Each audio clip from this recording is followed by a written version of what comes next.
He walked into the ER bleeding, but they told him to wait. No one asked his name, no one even looked at him. They thought he didn't matter until his mother walked through the doors.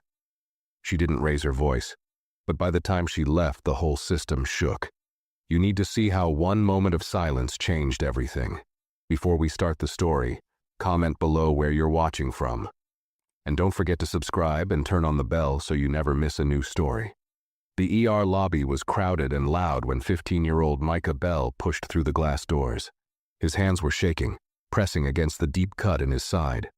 Blood had soaked through his gray hoodie, spreading fast. He didn't scream. He didn't collapse right away. He just looked around for help, chest rising and falling too fast, trying to speak. But before he could even take a step toward the front desk, the hospital's security guard stepped in front of him. Rick Danner stood tall with a badge on his chest and a belt full of keys. He didn't ask Micah what happened or where he was hurt. He just blocked the boy with one arm out and a tight look on his face. "Back away from the nurse's station," Rick said firmly. "You can't be here, go wait outside." Micah blinked, confused. His breath came out in short gasps. "I've been stabbed," he said, barely above a whisper. "Please, I need help." Rick didn't move. "I don't care what you say, kid. You're bleeding all over the place and making a scene." His voice was louder now, so people started looking. A few nurses glanced over. One nurse behind the glass paused for a second, eyes flicking to Micah's soaked hoodie, then quickly turned away. A man in a polo shirt holding his wrist was called up next. Micah stood still, swaying, eyes wide. "I'm not lying," he tried again. "I just need—" Rick stepped forward. "I said out. Take that street mess somewhere else." His hand hovered near the walkie on his shoulder. "You people pull this trick every week." Micah's legs buckled. He dropped to his knees right there on the cold tile floor. The lobby noise faded to a low hum in his ears. One woman gasped, but no one moved. A younger man in the corner took out his phone and started recording. Micah looked up at Rick one last time, lips trembling. "Please call my mom." But Rick just turned toward the front desk. "We've got a fake stabbing. Might be high or looking for drugs." Then he muttered, "Probably no insurance." Micah didn't hear anything else. The white walls above him blurred and the voices faded. Everything around him slowed as he curled in on himself, bleeding quietly in a place that was supposed to save people. 2 hours earlier, Micah Bell had been walking home from school like any other Tuesday. His backpack hung heavy on one shoulder, and he had earbuds in, listening to an old playlist his mom had made for him. Mostly 90s rock and soft country. Not exactly his style, but she said it helped her stay calm during long days. The sun was starting to dip, and the street near the corner store was already half in shadow when he heard the girl scream. It wasn't loud, just sharp and quick, the kind of sound that cuts through everything. Micah pulled one earbud out and turned fast. He saw 2 older teens cornering a girl who looked about his age. One held her bag. The other had something shiny in his hand. She kept backing up toward the wall. No one else was around. Micah didn't think. He shouted, "Hey!" and started jogging across the street. The taller boy turned, annoyed, and barked something Micah didn't catch. But the second boy, the one closer to the girl, shoved her to the ground and took a step toward Micah instead. "You want to be a hero?" the guy sneered. Micah didn't answer. He just reached for his phone. That's when he saw the knife. A flash of silver and a burning streak across his side before he even understood what happened. The boy ran, so did the other one. The girl scrambled to her feet and disappeared without a word. Micah stumbled forward, pressing his hand against the pane. Blood oozed through his shirt. He looked down and saw red spreading under his fingers. He could still walk, but barely. There was a hospital 3 blocks away. He knew because his mom had pointed it out once when they drove past. "That's where you go if I'm not around. Understand?" He understood. He walked fast at first, then slower. The edges of buildings started to blur. He pushed through that last block on instinct. The white emergency sign finally appeared like a beacon. He didn't expect kindness. He just expected someone to help. He had no idea he'd be stopped before he even got to speak.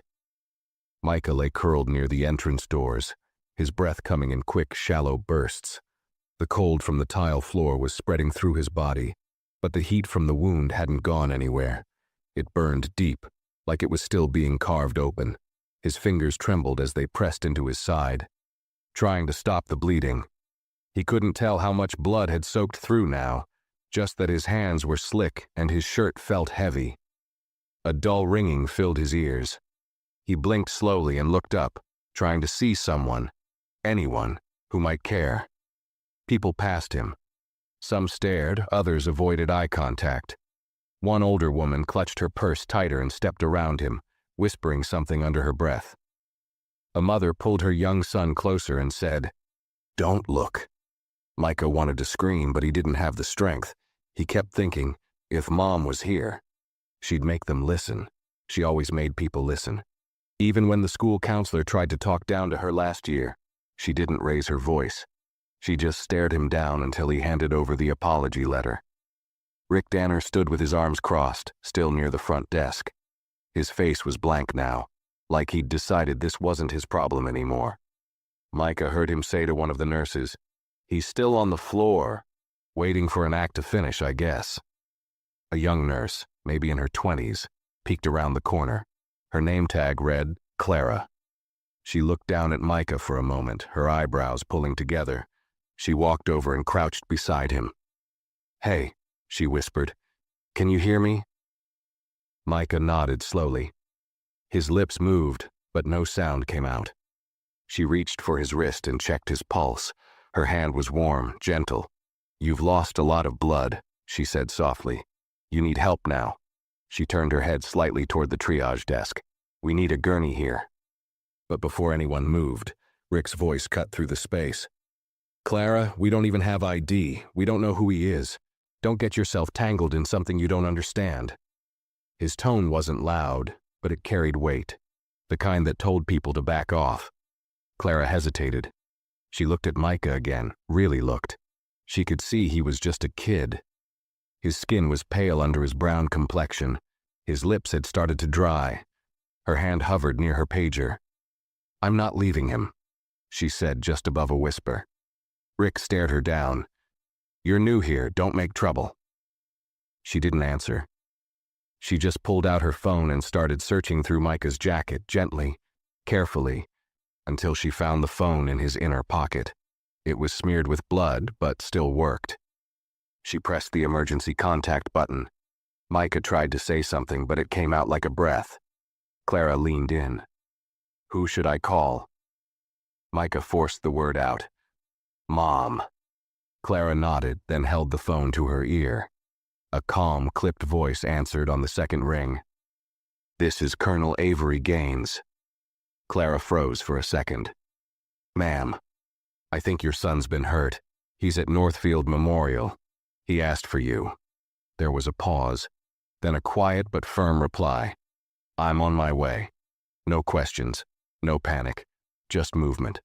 Clara ended the call and looked down at Micah. "She's coming," she said gently. Micah's eyes fluttered closed. His last thought before everything went dark was simple. "She'll fix this." The ER lobby carried on like nothing had happened. Phones rang, clipboards passed between hands. Nurses called out names that didn't sound anything like Micah Bell. Somewhere a child was crying behind a curtain. The man with the sprained wrist was now joking with a nurse, his arm wrapped in an ice pack. And in the corner, Micah lay still, too still. Clara sat beside him on the floor, knees tucked under her, ignoring the way people glanced at her like she didn't belong there either. She dabbed at the sweat on Micah's forehead with a clean gauze pad, eyes checking his chest to make sure it was still rising. It was, but barely. He looked like someone's brother, someone's son. His curls were matted with sweat now, but they looked like the kind that got messy from bike rides and school hallway races. His shoes were scuffed, not from neglect, but from living. This wasn't some stranger from the street. This was a kid who had just tried to get help and had been told, without words, that he didn't look like he deserved it.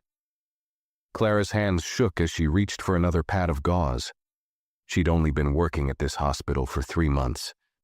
She'd been warned during orientation to avoid situations that might lead to conflict with senior staff. "Let security handle disturbances," they had said. "We don't want to escalate situations unnecessarily." But how was this a disturbance? How was a bleeding teenager, unconscious and cold, considered a threat? She glanced toward Rick again. He was leaned against the reception desk, arms folded, talking to the triage nurse. He wasn't even looking in their direction now. Like Micah had disappeared. The doors opened again. A delivery man walked in with flowers for someone upstairs. Another patient walked in with a sprained ankle. Nobody saw Micah. Nobody cared enough to stop.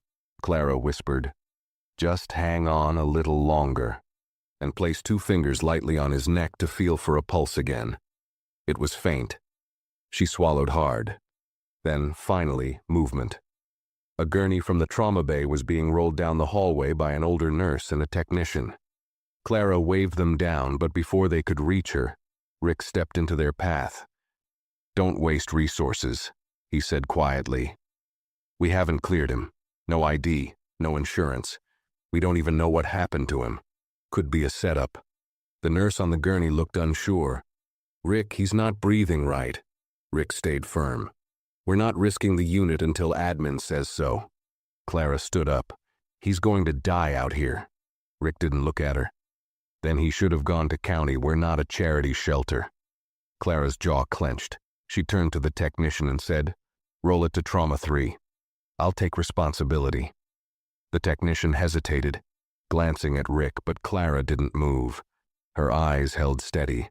Her scrubs were soaked in blood now.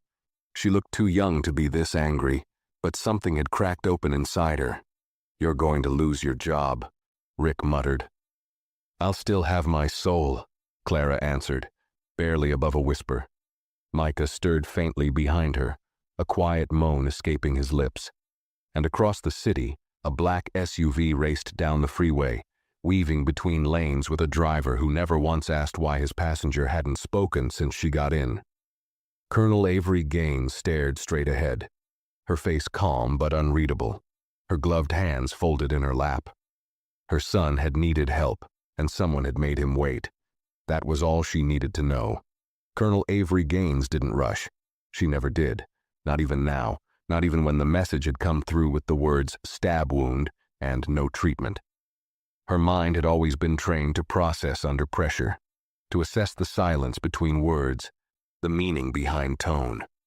The nurse on the phone, Clara, had said her son was hurt, that he was inside the emergency room but hadn't been treated. That was enough to raise a storm inside her. She sat in the back of the black SUV, her uniform pressed, every ribbon and pin precisely where it had always been. The fabric itched at her collar, but she didn't adjust it. Her hands were still, one on top of the other. The tips of her fingers pressed into her wedding band like a reflex. Her face didn't move, but her mind raced in complete order. Micah left school at 3:20. Northfield Memorial is 1.9 miles from campus. No call from school.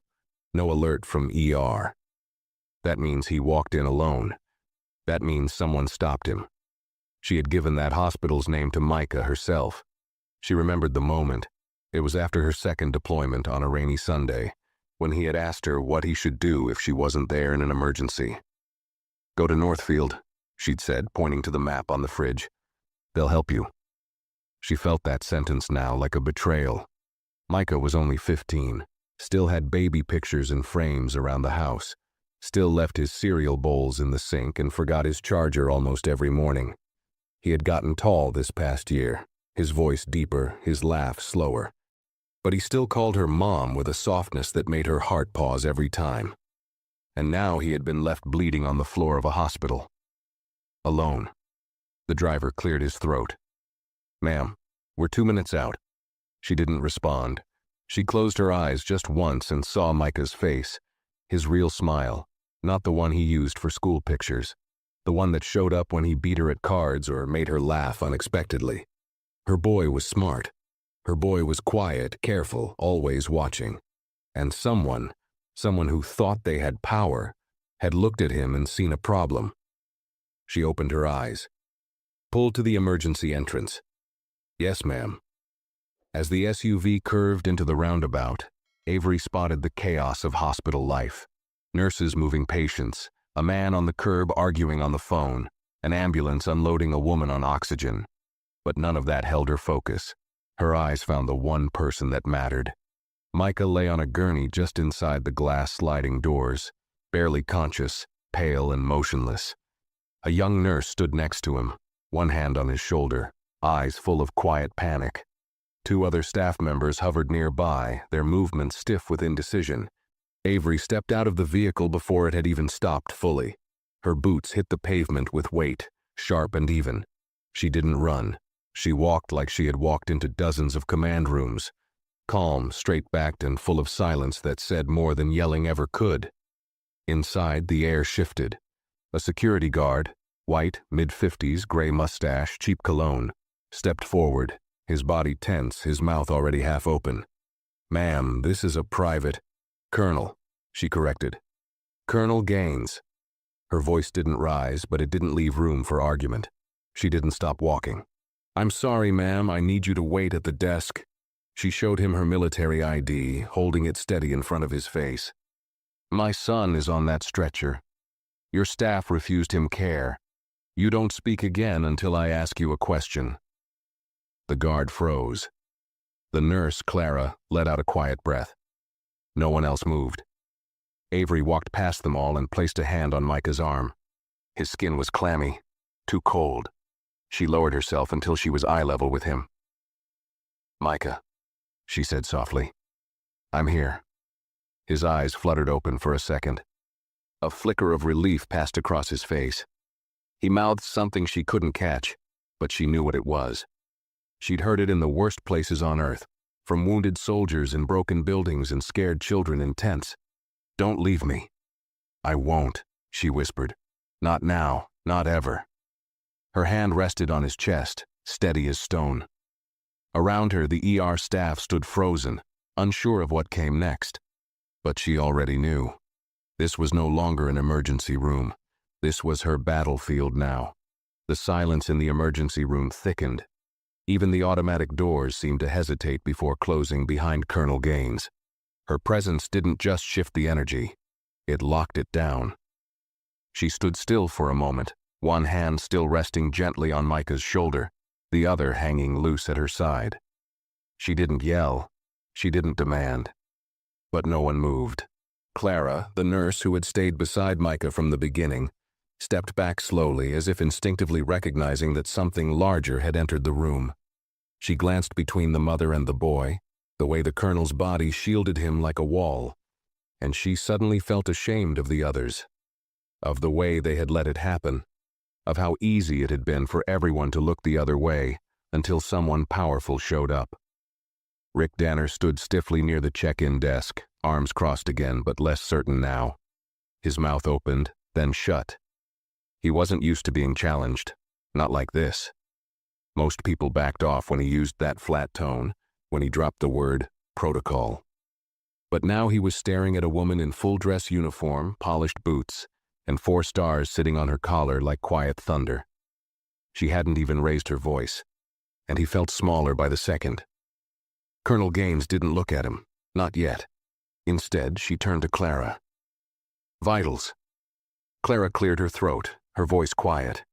"BP is low, 90/54. Pulse was fading but stable last I checked. He lost a lot of blood before anyone came over. I called you because he asked for his mom. No one else listened." Avery's expression didn't change, but her eyes softened for a moment. "You stayed with him?" Clara nodded. "Then stay. You're the only reason he's alive." Clara blinked quickly, then gave a tight nod. Her throat ached from holding in everything she'd wanted to scream earlier. Finally, Colonel Gaines stood upright. The stillness left her body. She turned, slowly and precisely, until she was facing Rick. The room felt colder. "What's your name?" she asked. He straightened up. "I'm Security Officer Rick Danner. I was following hospital policy. We can't let unknown persons—" "Was my son holding a weapon?" "No, ma'am." "Was he screaming?" Threatening staff? Rick hesitated. No, but was he bleeding? She asked, her tone sharp now. Was he invisible, immediate medical distress? Rick shifted. Yes, but without ID. Then your job was to get out of his way, not profile him. Someone coughed near the desk. A nurse stepped back into the hallway, not wanting to be seen. Colonel Gaines took one step closer to Rick. You left a child, my child, bleeding on your floor while you judged his hoodie and skin color. That's not policy. That's cowardice. Rick's face flushed red. Ma'am, I didn't know he was your son. Avery's voice didn't rise, but it cut deep. You didn't need to. He was someone's son. He said nothing after that. Avery turned toward the main desk. I want a written report of every staff member who interacted with my son. Names, timestamps, notes. If anything's been edited, I'll know. And I want it now. The clerk, shaking slightly, nodded and started typing. Behind her, a small monitor on the wall played the local news. A headline scrolled slowly beneath a grainy cell phone video. Clara noticed it first. Teen collapses at ER door while security watches. Video sparks outrage. The footage wasn't long, but it was enough. It showed Micah staggering in, Rick blocking him, the fall, the way he was ignored while people walked around him like he was a spilled drink. It had already gone viral. Avery glanced at the screen but said nothing. Her face remained unreadable, but her next words dropped like an order. My son will be moved to trauma now. He'll get a full panel, a clean IV, and a private room. And after that, you'll give me the name of whoever runs this hospital. Because the press will come. The military will come. And I'll be ready. No one argued. Not a soul moved to stop her. One by one, staff members turned away, busying themselves with charts and calls, pretending to be invisible. Micah stirred again, eyelids fluttering. Avery leaned back down, her voice calm now. I've got you, baby. We're leaving here whole, and they're not going to forget you. Micah didn't speak, but a faint sigh left his lips.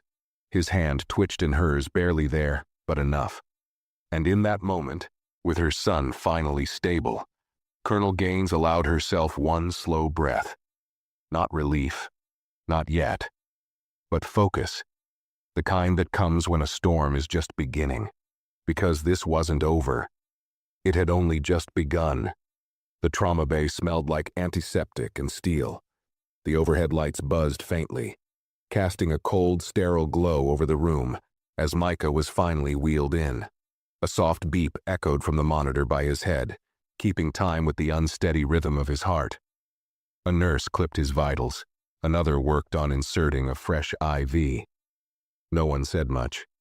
They moved quietly, almost carefully, as if trying to make up for the hours lost before. Colonel Avery Gaines stood just outside the room, arms folded, watching everything. She didn't pace, she didn't sigh, she just watched, with that same focused stillness that had made grown men fold in military briefings. But inside her, things were not still. She could feel the way her chest ached, tight and unfamiliar. Not from panic. She'd trained her body to push past fear. But this was something else. This was the quiet horror of seeing your child broken, and knowing that the break hadn't come from a blade alone, but from the way the world had looked at him and decided he didn't matter. He could have died on that floor. The thought kept circling, no matter how many times she tried to push it back. If Clara hadn't called her, if the phone had been missed, if no one had listened, he could have bled out while people filled out clipboards and waited for someone more appropriate to save. Her fingers twitched slightly at her sides. She felt the weight of the 4 stars on her collar pressing against her skin, heavier than usual. For years she had believed in the chain of command, in order, in reason. She had enforced rules across oceans. But here, in her own country, her son had been treated like nothing until someone saw the uniform she wore. The door opened slightly behind her. It was Clara again. Her ponytail was coming loose. She looked exhausted. "Ma'am," she said softly. "He's stable now. They've cleaned the wound and he's resting.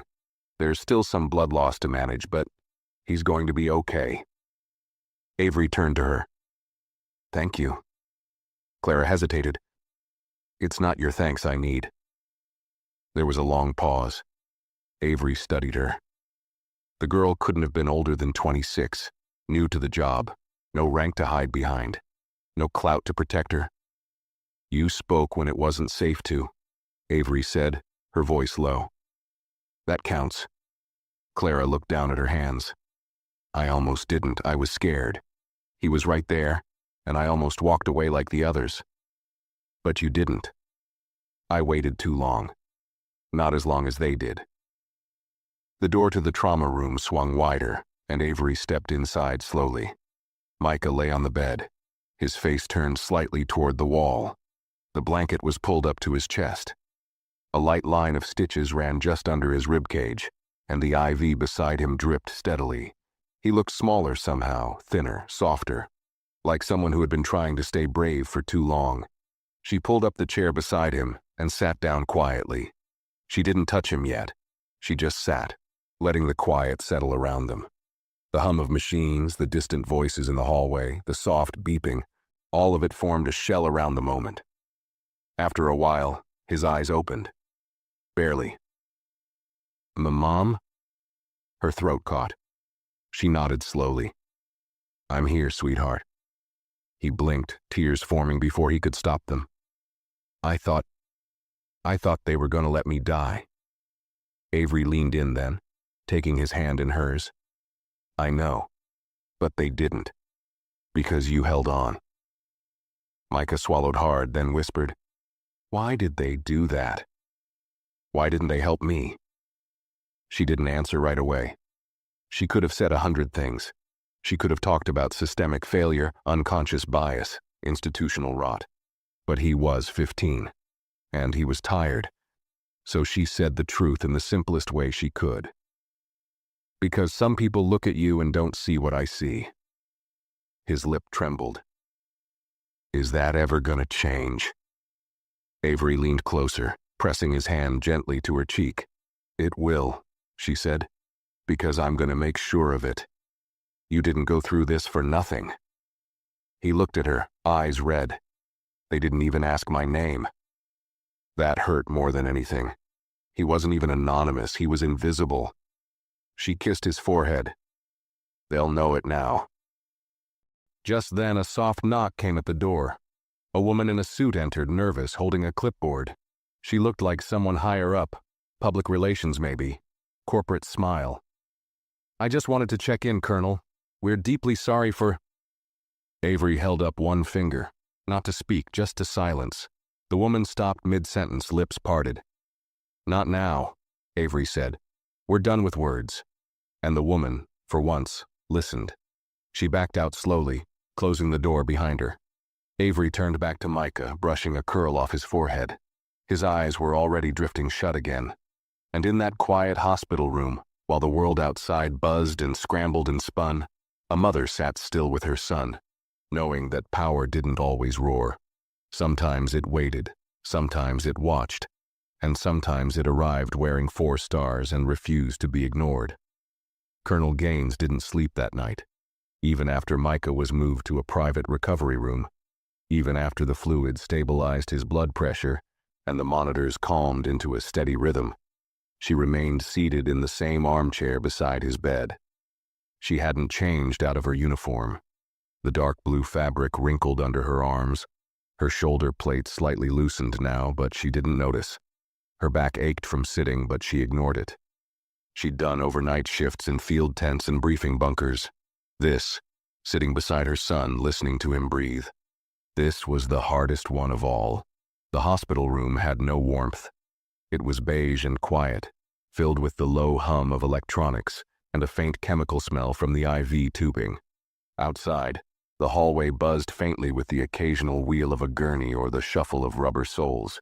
But no one came in.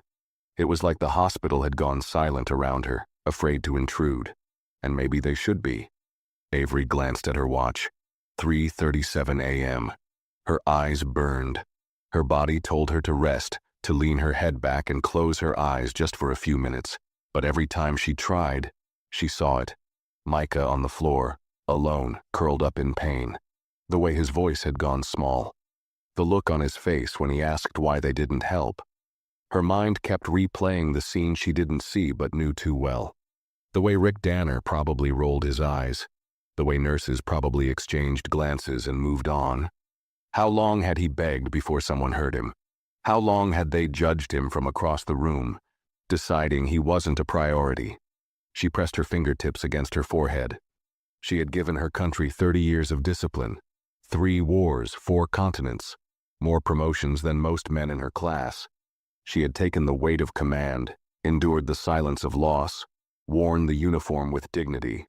And still, none of that had been enough to protect her child from being treated like a threat. Not until they knew who she was. That was what stayed with her. Not the wound, not the blood, not even the callous words.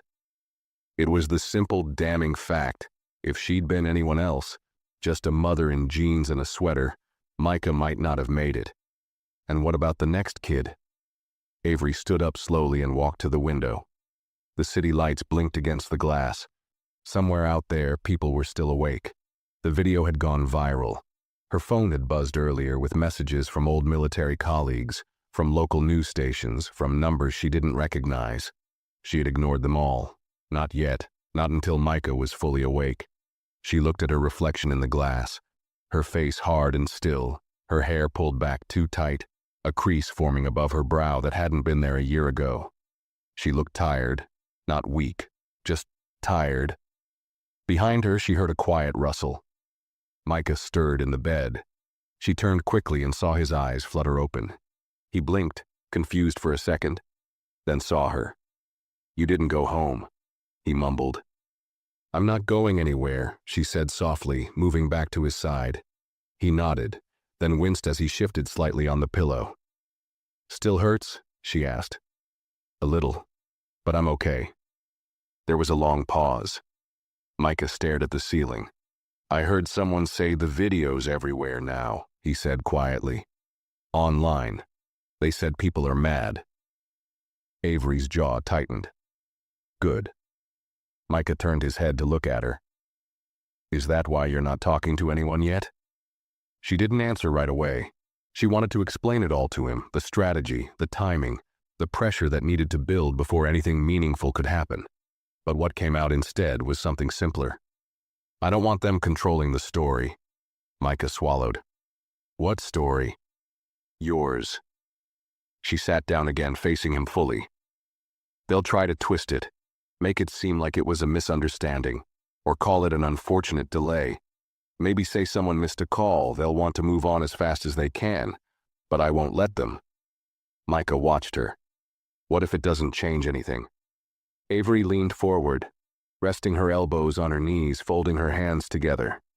"Then we make it change." His eyes welled up again, and this time he didn't hide it. "I didn't want to die in front of strangers." Her breath caught. She reached out and held his hand gently. "I know. I kept thinking about you. If you'd be mad at me for getting involved, for trying to stop those guys." "Mad?" she asked softly. "Micah, I've never been more proud of you." His lips trembled. "But they didn't care." "No," she said, "they didn't. But the world will." They sat there for a while, not saying anything else, his hand in hers, her heart still pounding with the weight of everything unspoken. Outside, the sky was beginning to shift from black to gray. Dawn was crawling in, slow and hesitant, and with it, the promise of something harder than justice. Truth. The kind of truth that forces doors open. The kind that breaks silence. The kind that starts with a boy on a hospital floor, and a mother who refused to let him be forgotten. By morning, the hospital staff had shifted. The night crew disappeared quietly, replaced by a fresh set of faces who arrived to hushed tension and closed doors. Word had spread faster than anyone could contain it. The incident wasn't just an unfortunate moment anymore. It was a headline, a hashtag, a question being asked by thousands of strangers. How does a bleeding teenager get turned away from a hospital in 2025? Colonel Avery Gaines had still not left Micah's side. She sat beside him as the sun climbed slowly through the window blinds, casting stripes of pale light across his blanket. Her eyes were dry, her expression unreadable, but inside, she was still circling the same storm. She had checked Micah's vitals 3 times herself, even after the nurse confirmed he was stable. She had reviewed his chart, asked for the full trauma report, and stood silently behind the doctor while he explained the internal stitching and blood transfusion. She nodded when appropriate, but never offered gratitude. Not yet.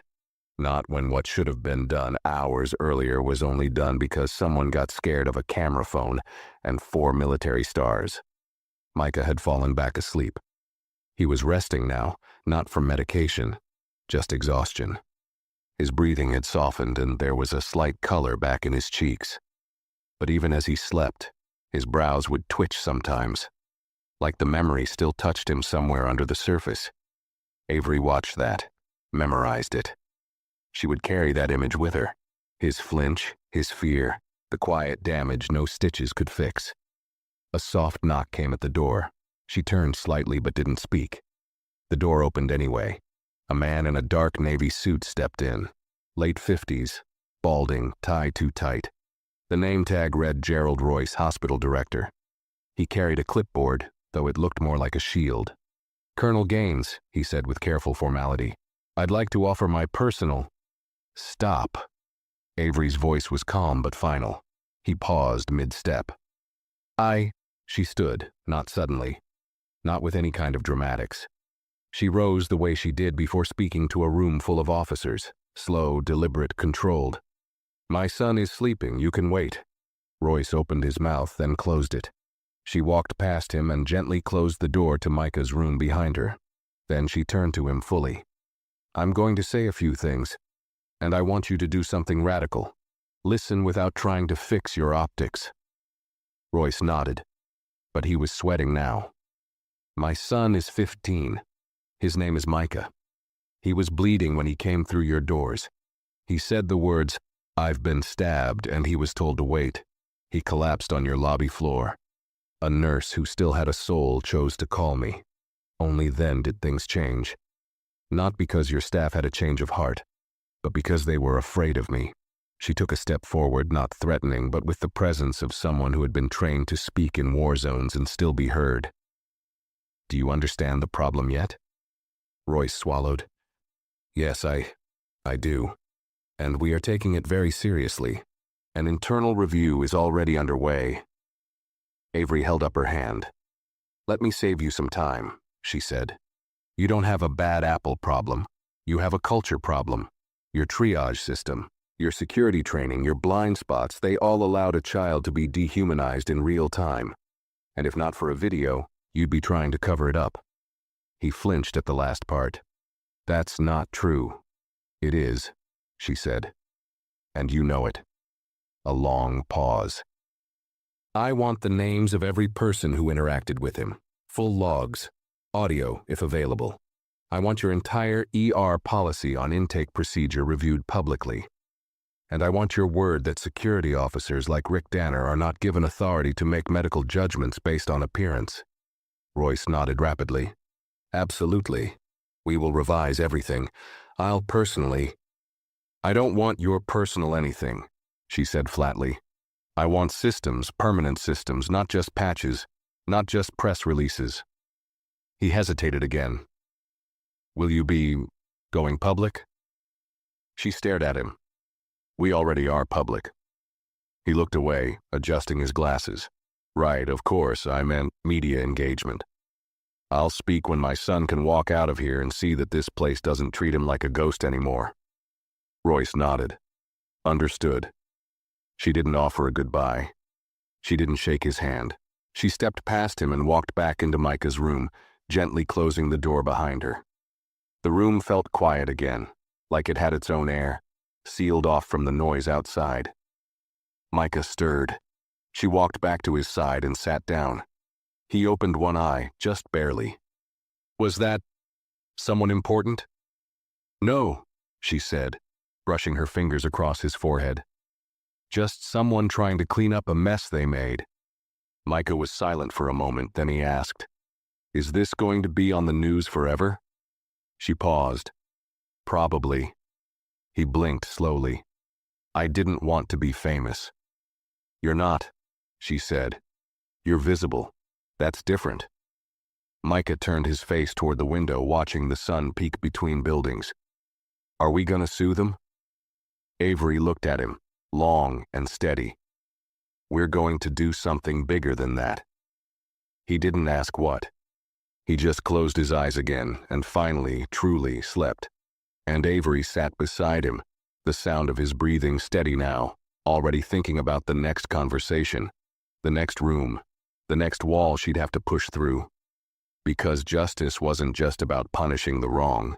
It was about making sure the next Micah never had to bleed just to be seen. It was nearly noon when Micah woke again. This time, the light in the room was brighter, softer. The midday sun filtered through the curtains in long gold stripes, warming the edge of his bed. His eyes opened slowly, blinking against the haze. He didn't feel the same sharp pain as before, just a dull ache now, like a bruise under his ribs that refused to be ignored. Colonel Gaines was still there, sitting exactly where he last saw her. She hadn't moved except to change her posture. Her jacket had come off, neatly folded on the windowsill, but her dress shirt was still buttoned to the collar and her boots remained laced. Her presence filled the room, quiet and constant. Micah cleared his throat. You didn't leave? She turned to him with calm eyes. I said I wouldn't. He gave her a half smile, weak but grateful. They didn't make you go? They wouldn't dare, she said, voice low but dry. He chuckled a little, then winced. Okay. Laughing still hurts. She stood and poured him a small cup of water from the pitcher. Sip, not too fast. He obeyed, drinking slowly, his hand shaking slightly as he held the cup. She steadied it for him without saying a word. Has it been long? He asked. Since last night? She nodded. You've been sleeping off and on for hours. Your vitals look better, the bleeding stopped. He nodded slowly, trying to process everything. Then his gaze dropped to the bandage on his side. I didn't even realize how much it was bleeding, he murmured. It didn't feel that bad at first, just hot, then cold. Avery sat beside him again. That's how trauma works, she said gently. Your body tries to protect you from panic, tries to keep you upright, focused, until it can't. He looked at her for a long moment. Is that what happened to you? In the military? Avery raised her eyebrows, caught off guard by the question. It wasn't one he usually asked. She thought he wasn't interested, or maybe too polite to ask about the years she never talked about. But now, in this still room, after everything they'd been through, the question felt natural, honest. Yes, she answered after a pause. More times than I can count. He nodded. I guess. I know a little how that feels now. She reached for his hand, curling her fingers gently around his. I wish you didn't, she said. I would have done anything to keep this from touching you. Micah swallowed. But it did. There was no use in denying it. His voice was steadier now, but his eyes held something deeper. A weight. Not fear. He'd burned through that already. It was the heavy quiet of a kid who had seen the world blink and realized it didn't always blink kindly. I heard people talking earlier, he said slowly, when I was kind of awake. They were saying I was brave, that I stood up to those guys in the alley. Avery nodded. You were. He shook his head. That part, yeah, maybe. But when I got here, I wasn't brave. I was scared, Mom. I felt like I was in the way, like I was annoying them, like they thought I was lying. And for a second, I almost started thinking it too. His voice cracked. I thought maybe I did look like trouble. Maybe I should have waited outside. Avery closed her eyes for a moment, breathing deeply through her nose. Then she leaned forward, gently pressing her forehead against his. Don't ever say that again, she whispered. Not because it isn't how you felt, but because none of that was your fault. None. Micah blinked back tears, but they spilled anyway. They looked at me like I was already a problem. I know, she said, voice steady. And they were wrong. A silence settled between them, thick and full of truth. Neither rushed to fill it. Then Micah asked, "What are we going to do now?" Avery sat back, folding her hands in her lap.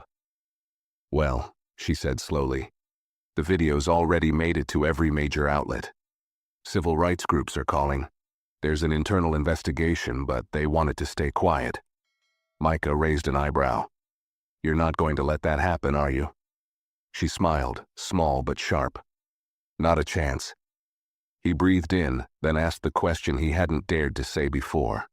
"Are we going to sue them?" Avery tilted her head. "That's on the table, but we're going to do more than that." "Like what?" She stood and pulled a folded document from her jacket pocket, setting it on the tray beside his bed. It was a printout of a legal template, a policy draft. At the top it read, "Emergency Triage Equity Mandate, Proposal for Public Hospital Reform." Micah stared at it. "You wrote this?" "I started it at 3 a.m., she said. "It's not finished, but it will be." He looked back at her, quiet for a beat. "Is this really going to change anything?" Her face softened. "Not everything, but it'll be a start." He looked away for a moment, processing, then nodded. "You always say use your voice. I didn't think mine would sound like this." "Sometimes it starts with a whisper," she said. "Sometimes it starts with blood." Micah closed his eyes again, not because he was tired, but because he felt safe, for the first time in days, and Avery sat beside him in the golden light of the room, holding her silence like a weapon. Her son's life now a call to action no one would silence. Not again. Not ever. The next morning brought more than just daylight. It brought a knock that wasn't hesitant. Firm, 2 slow taps, a pause, and then another. Avery didn't need to ask who it was. She already knew. She stood from the chair beside Micah's bed and opened the door. 2 women stood on the other side, one in a tailored black skirt suit with a notepad in her hand, the other in a navy blazer with the Department of Health emblem pinned to her lapel. Behind them, a tall man in plain clothes held a digital recorder. No camera crew, no shouting journalists, just quiet authority and attention that followed them into the room. "Colonel Gaines?" the woman in the blazer asked, extending her hand. "I'm Elise Branner, Deputy Director of Patient Rights and Oversight. This is Marla Keene from Internal Affairs. We're here to ask a few questions about the incident with your son." Avery didn't shake the hand. She stepped aside and motioned them in with a slight nod. Micah was awake, sitting up now, his pillow stacked behind him. His eyes scanned the room as the visitors entered, narrowing when he saw the recorder. "I don't want to be interviewed," he said quietly. "You won't be," Elise replied gently. "We're not here to push a statement. We're here to make sure what happened doesn't happen again." Micah looked to his mother. Avery stepped forward. "He won't be answering anything today. He's recovering. You'll speak with me." The 2 women nodded and sat in the chairs across from her. Elise leaned forward. "We've reviewed the footage. The delay in care. The lack of response. We're deeply sorry." Avery sat down slowly, folding one leg over the other. "You're sorry it was filmed," she said. "Be honest." Marla, the woman from Internal Affairs, winced. "We're sorry it happened," she said more softly. "But yes, the video forced our hand. That's the truth." Avery appreciated the honesty. It was ugly but real. She nodded slowly. "So what now?" she asked. "Another memo?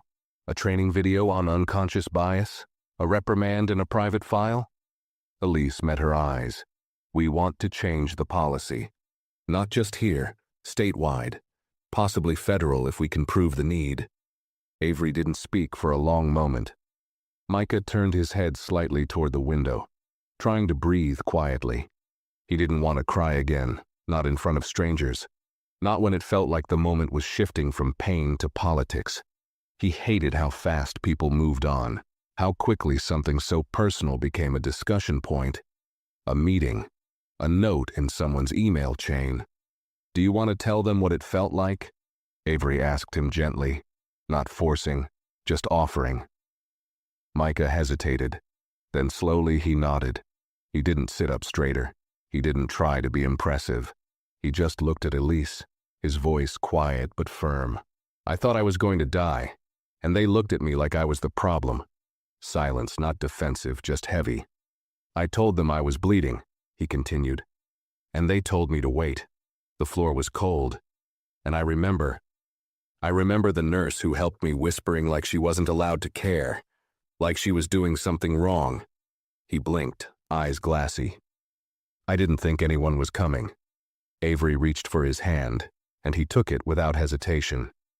That, she said softly, is what your system created. A boy who was stabbed trying to help someone else, and you made him feel like a criminal. Elise was writing something, but her hands were trembling slightly. We'll make this right, she said. No, Avery corrected. You won't. You'll start to, and I'll make sure you finish. Marla looked up.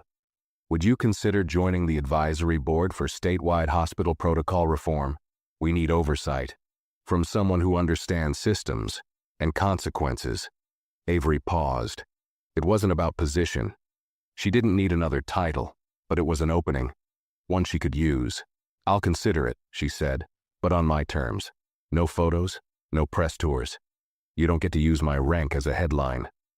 Understood, Marla said. They stood. Elise turned to Micah. Thank you, she said. We should have seen you sooner. Micah gave a single nod, his face calm but his eyes were sharp now, watching, measuring. After they left, the room returned to its stillness. Micah leaned back on the pillows. You're gonna make them sweat, aren't you? Avery smiled faintly. That's not the goal. He raised an eyebrow. It's a nice bonus, though. She laughed quietly, her hand still resting on his, and for the first time in days, something warm passed between them that wasn't grief or fear or frustration. It was power, quiet, earned, and steady. Because this time they weren't asking to be heard, they were being listened to. The hospital discharged Micah 5 days later. His wound had healed enough to remove the stitches, and though he moved slowly and tired easily, the doctors said he could recover the rest at home. But the emotional weight, nobody had a discharge plan for that. No list of medications, no printed instructions. That part he'd have to carry out himself, hour by hour. Avery stood beside him as the nurse helped him into his hoodie. Clean now, not the blood-soaked one he had worn the night he came in. His movements were cautious. His right arm favored his side, and every time he winced even slightly, Avery's hand twitched with the urge to help, to fix, to make it disappear. Do I look okay? Micah asked, looking at his reflection in the small mirror on the wall. You look like someone who got through it, Avery said gently. And that matters more than how it looks. He nodded, but there was hesitation in his eyes. He didn't just mean his appearance. He meant what people would see now, what they would expect of him. The boy in the video, the kid who became a symbol. He didn't ask for that spotlight, and now it followed him like a second shadow. A hospital staffer waited awkwardly at the door with a wheelchair, though Micah insisted he could walk. Avery said nothing, letting him decide. He moved slowly, gripping the armrest of the chair for balance before standing on his own feet. The nurse stood nearby just in case, but didn't reach for him. Each step toward the elevator was like a silent test, not just of strength but of trust. Trust in his own legs, trust that no one would stop him again, or question if he belonged in the hallway, in the building, in the world that had tried to look through him. Avery pressed the elevator button. Her posture was tall, unflinching. She noticed a few glances from staff nearby, some sheepish, others wary. One nurse nodding quietly, a silent apology in her eyes. No one dared speak. As the elevator doors slid open, a woman stepped out, Clara, the young nurse who had stayed. She froze for a second when she saw Micah, then quickly tucked her clipboard under one arm. Hey, she said softly, you heading out? Micah nodded. Yeah, finally. Clara smiled, but there was tension in it. I'm glad you're okay, really. He looked at her for a long moment. Then he said, Thank you for not walking away." Her face crumpled slightly and she exhaled like she'd been holding her breath for days. "I almost did. I didn't know what to do, but I saw your face, and I couldn't live with it if I'd just stood there." Micah gave her a small, tired smile. "That's what I thought too. About the girl in the alley. That's why I ran toward them." Avery watched quietly, heart swelling with quiet pride and sorrow at the same time. Her son had found courage in the same way Clara had. Both had faced moments where it would have been easier to stay silent, and neither did. Clara stepped aside to let them pass. As the elevator doors closed, Avery finally allowed herself a long exhale. "You okay?" she asked once they were alone. Micah leaned against the rail and nodded. "I think so. I'm just not sure what home's gonna feel like now." Avery looked at him, knowing exactly what he meant. Home had once been a place to rest, to escape, but now it would carry the noise of the world. Reporters calling, friends texting, strangers on the internet debating what really happened to him. That hospital floor had changed more than his body. It had rewired something deeper. They reached the ground level, and the doors opened to the main lobby. A crowd stood just outside the glass doors. Not large, but just enough. Reporters, activists, a few signs, someone with a camera. Microphones were pointed at the entrance, voices muffled by the glass. Micah froze. Avery placed a hand on his shoulder. "You don't have to say anything," she said. "Not today, not ever, if you don't want to." Micah hesitated, then turned toward her. "Do I look weak if I stay quiet?" "No," she said. "You look human." He took a breath, then shook his head. I want to walk out." Avery's eyes narrowed, not in disapproval, but in focus. "You sure?" He nodded. "I don't want to hide. I didn't do anything wrong." Together they pushed through the glass doors. Flashbulbs sparked, voices called out. "Micah, how are you feeling today? Do you plan to press charges? Colonel Gaines, is this going to the Supreme Court?" Avery didn't flinch. Her face stayed calm, composed. She put her hand gently behind Micah's back, guiding him but not shielding him, letting him stand. Micah didn't speak. He didn't wave. He just walked, with slow, steady steps through the crowd.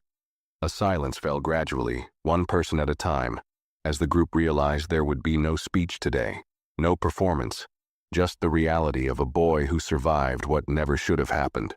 A boy who wasn't broken, just changed. At the car, Avery opened the door for him and waited until he settled in before walking to her side. As they pulled away from the hospital, Micah looked out the window, then down at his hands. "I don't feel like the same person," he said. Avery reached over, her hand covering his. "You're not," she said. "You're stronger now." He was quiet for a while. Then he said, "I didn't ask to be." "No," she said. "But you chose not to let it break you. That's something they'll never be able to take from you." He nodded slowly, eyes still on the road ahead. Neither of them knew exactly what the future would look like, but it would not be quiet, not anymore. Because now they had a voice, and the world was listening. The house felt smaller than Micah remembered. Not physically. Nothing had changed. The same soft gray sofa sat in the living room where he had fallen asleep watching movies with a bowl of popcorn on his chest. The hallway still creaked in the middle, and the picture frames on the wall hadn't shifted even a millimeter. But the silence in the house, the weight of stillness made the walls feel closer now, like they had witnessed what happened too, and didn't know what to say. Micah moved slowly down the hallway to his room. His backpack, the one he had dropped on the couch 5 days ago before leaving for the store, still sat untouched. A school paper stuck out of the front pocket. He stopped for a moment, just staring at it. The normalcy of it felt strange, almost artificial, like the life he had before didn't quite belong to him anymore. He pushed the door open. Everything was exactly where he left it. His sketchbook on the desk, a hoodie tossed on the edge of the bed, the poster of Miles Davis peeling slightly at the top corner from the humidifier his mom always insisted he keep running. It all looked the same. And yet, Micah stood at the threshold for a long time, unable to step in. He didn't know who he was in this room now. Before, it was a place where he could forget the world outside, where he could draw, read, listen to music, be a kid. But now the outside had come in, rushed in, without asking, and part of him didn't know how to let it back out again. Avery stood behind him, quietly watching. "You can change it," she said gently, "if it doesn't feel like yours anymore." Micah nodded but didn't move. "It's not the room, it's me." Avery didn't reply. She knew the feeling too well. She'd felt it the day she came home from her first deployment. The world around her had been the same. Neighbors still waved, grocery stores played the same songs, her favorite coffee shop smelled just as it had before. But she was different, and it took months before she could walk into her own bedroom without flinching at the silence. Micah finally walked in, lowering himself carefully onto the edge of his bed. His hand brushed over the comforter, almost testing the texture. He looked around like he was expecting something to be missing, but nothing was, and that somehow made it harder. Avery stepped inside. She didn't sit yet. She just looked at him, really looked. "How are you? Really?" she asked. Micah let out a slow breath. "I don't know. I feel tired, not just in my body. Like everything is tired. My thoughts, my stomach, my eyes." He rubbed his forehead. "And I keep thinking, it happened so fast. Like 1 second I was walking home, listening to music, thinking about that algebra quiz, and the next, I was bleeding in front of strangers who looked through me like I was nothing." His voice cracked, but he didn't stop. "I keep replaying it. Not just what they did, but how I reacted. I didn't yell. I didn't even get angry. I just froze. Like I believed them." Avery sat beside him, her voice calm and low. "That wasn't weakness, that was survival." Micah looked at her. "But what if they're right? What if they did see something in me that made them think I was dangerous? What if something in my face or my clothes or my skin made them—" "No," she interrupted firmly but not sharply. "That's not on you. That's on them." He stared at the floor. "I just don't want to be the kid from the hospital video forever." "You won't be," she said. "You get to decide who you are, not them, not the press, not even me." He swallowed, his fingers digging into the blanket. "I don't even know who that is anymore." Avery was quiet for a moment. Then she said something she hadn't planned. "I almost didn't come." Micah turned sharply toward her. "What?" "That day," she said. "When Clara called, I was in a meeting with defense officials. We were reviewing a supply line compromise in Eastern Europe. My phone buzzed, and for half a second, I thought about letting it go to voicemail." She exhaled, then looked down. "Because that's what I've trained myself to do. Keep focused, stay in control. But something in me, something said answer it. And when I did and I heard Clara's voice, I felt this wave of cold run through me." Micah was quiet. "I drove there with a rage I didn't know I still had. Not because you were hurt, but because I knew why you were left on that floor. Because I'd seen it before. Because it wasn't new." Micah's voice was barely above a whisper. "Do you think it'll happen again? To someone else?" "Yes," she said. "It will." He looked at her, searching. "Then what's the point of trying?" She took his hand. "Because it doesn't have to happen to everyone. Because the world doesn't change in earthquakes. It changes in pressure. One brick at a time. One story at a time." Micah nodded slowly, his fingers tightening around hers. "I don't feel brave," he admitted. "You don't have to be brave," she said. "You just have to keep showing up." He rested his head on her shoulder. They sat like that for a long time, and outside the mailbox was already overflowing. Letters, cards, messages from strangers and students and other mothers. Some angry, some apologetic, some who simply wrote, "I saw your story, and I see you now." The world had begun to speak back, and for the first time since that cold hospital floor, Micah didn't feel invisible. He didn't feel healed. Not yet. But he felt seen. It started with a letter. The day after Micah returned home, Avery found a thick white envelope in the pile of mail left untouched on their dining table. It had no return address, just her name in bold black ink, handwritten in clean, careful letters. The kind of handwriting that made you pause, the kind that didn't rush. She opened it without expectation. Inside was a folded note, a clipped article from a small local paper in Kansas City, and a photograph of a boy around Micah's age. Brown skin, narrow eyes, wide smile. On the back of the photo, someone had written in neat cursive, Devon, 14, died in custody, 2017. Avery sat down slowly. The note read, Colonel Gaines, I saw your son on the news. I watched the video. It took me back to my own son. They said he resisted. He had a peanut allergy and collapsed outside a grocery store. The security guards thought he was on something. They cuffed him instead of helping. He died before EMS arrived. They said it was a training oversight. I fought, but no one listened. You made them listen. Thank you.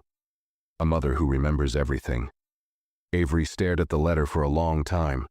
The room around her fell silent, even the low hum of the refrigerator disappearing into the background. Her eyes lingered on the photo. Devon's smile, his dimples. He looked like he told jokes at the dinner table, like he laughed with his whole body. And now he was just a photograph, a boy whose name no one remembered until someone else's son almost became him. She folded the letter carefully and slid it into the kitchen drawer where she kept the important things, the small hidden collection of keepsakes she never talked about, a coin from her father's funeral, Micah's first drawing of a lion, her last field medal. Now Devon joined them, not a file, not a case, but a boy who should have grown up. Later that night, after Micah had gone to bed, she sat in the living room with the TV off, the lamp casting soft shadows on the wall, and opened her laptop. Her inbox had flooded. There were messages from people she hadn't heard from in years, military contacts, activists, strangers. One email came from a retired trauma nurse in Chicago, another from a public high school counselor in Alabama. Many of them shared the same line. I didn't know how bad it still was until I saw your son. Avery scrolled slowly. Every word was weighted. Every message a reminder that Micah had become something more than himself. A symbol, yes, but also a mirror. She clicked open a draft labeled Policy Memo Phase 1. The title had changed since the first night she typed it. Now, in bold, the Micah Standard, a National Emergency Care Protection Act. She paused at the empty paragraph below the title. Her fingers hovered over the keys. She wasn't writing from rage anymore. Rage had done its job.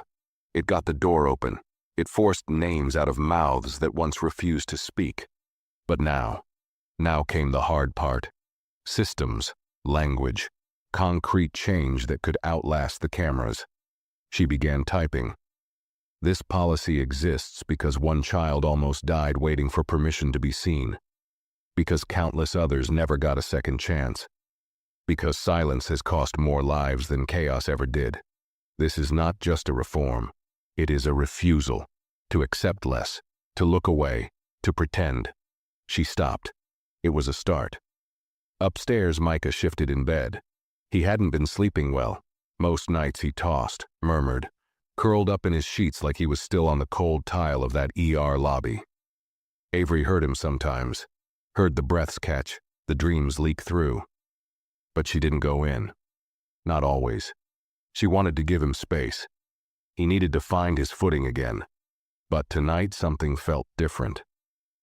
She closed the laptop and climbed the stairs quietly.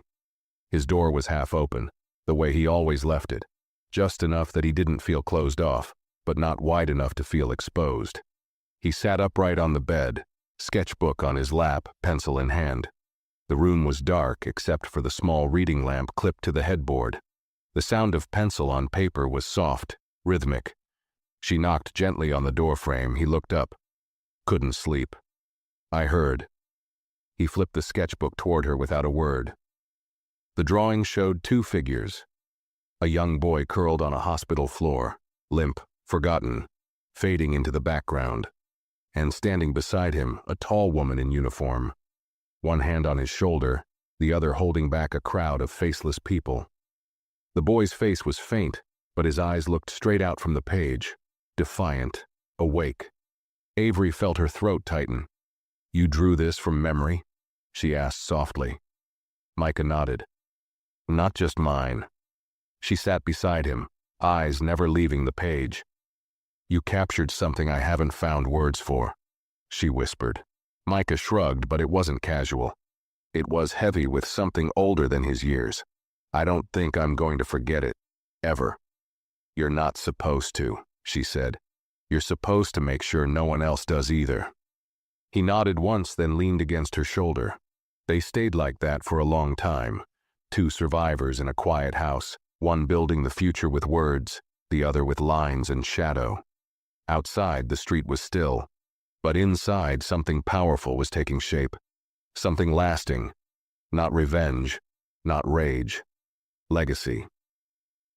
2 months later, Micah stood at the front steps of the same hospital.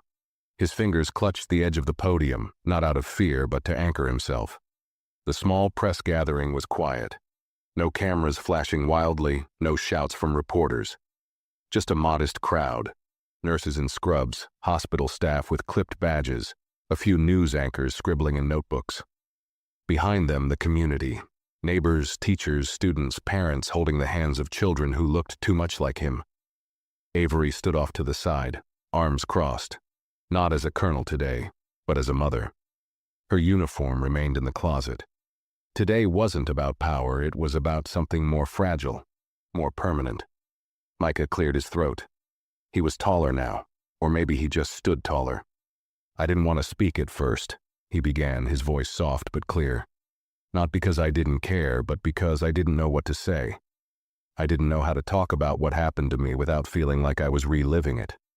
He paused, letting the silence settle. "But I realized something. Silence didn't protect me that day, and it won't protect the next kid either." Some in the crowd nodded. Others simply watched, eyes fixed, waiting to hear what someone so young had to teach them. "I walked into this hospital bleeding.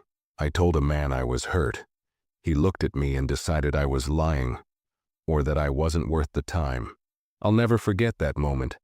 Not because of the pain, but because of how small I felt, like my voice disappeared right in front of me." He looked down at the podium for a moment, breath catching, then raised his eyes again. "But I'm still here, and my voice is louder now." Behind him, the hospital's new banner stretched across the building entrance. The Micah Standard. Equity in emergency response. No one ignored. No one left behind. He took another breath. "I don't hate this hospital. I don't hate the people in it, but I do hate the way things were allowed to stay broken until someone got hurt.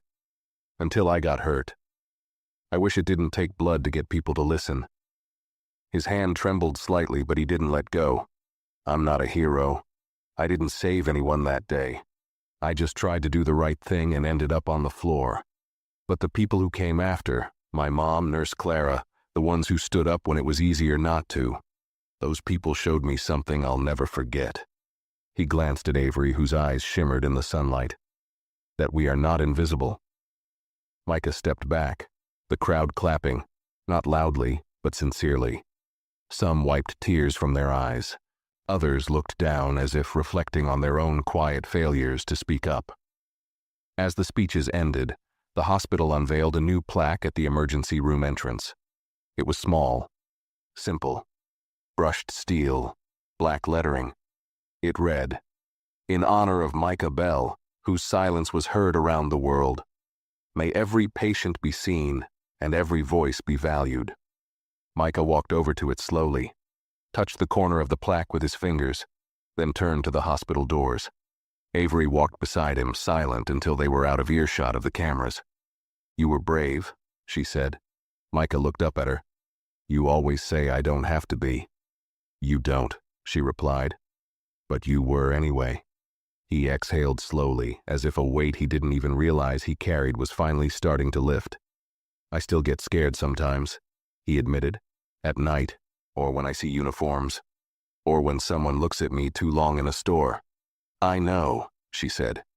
"But I'm not angry all the time now," he added. "I don't wake up with it. That's healing, she said quietly. It's slow, but it's real.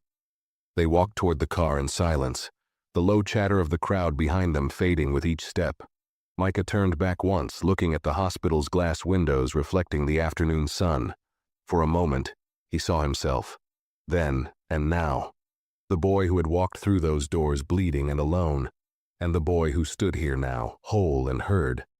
He opened the car door, but before getting in he asked, "Do you think this really changes anything? Or is it just for show?" Avery met his eyes. Maybe both.